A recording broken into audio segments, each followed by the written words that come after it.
on mainstream media to find out what's going on in property markets across Australia, you'll probably know quite a lot about what's happening with prices in Sydney and Melbourne, and not a great deal else.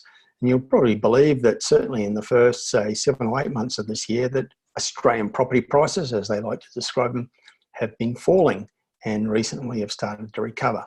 What you won't know is that while media has been telling us that property prices have been falling across the country in the last 12 months, there have in fact been a large number of very strong growth markets where property prices have been rising, and in many cases in double digits.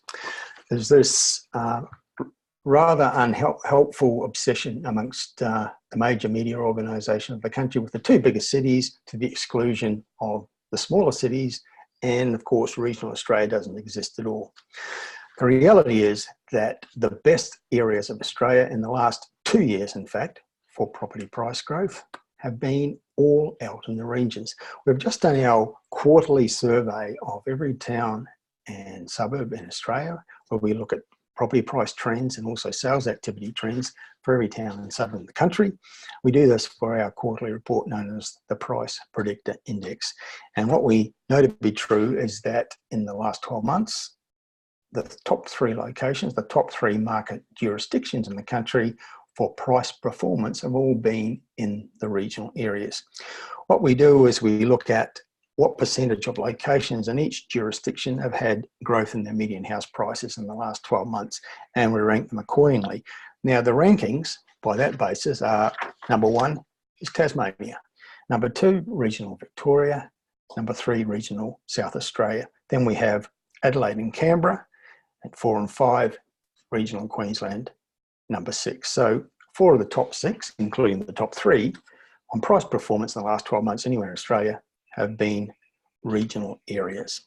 And not many people know that because media keeps telling us that prices have been falling and only recently starting to recover. But essentially what they're talking about is the 2 biggest cities.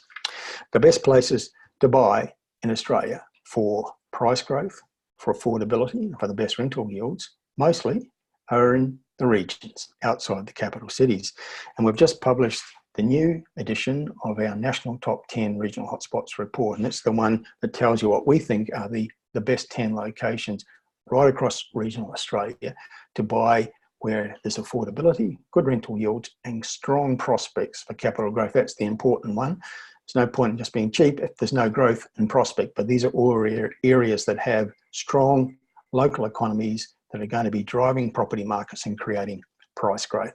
So just keep that factor in mind, that in the last 2 years, and we think it's going to be a factor going forward, the best price growth has been found outside the big cities in regional Australia. And we highlight that factor in the new National Top 10 Regional Hotspots report, which we've just published. Get yourself a copy and find out the best places to buy affordably with good rental yields and good prospects for growth. That's it for now. Terry Ryder from hotspotting.com.au signing off. Let's talk again soon.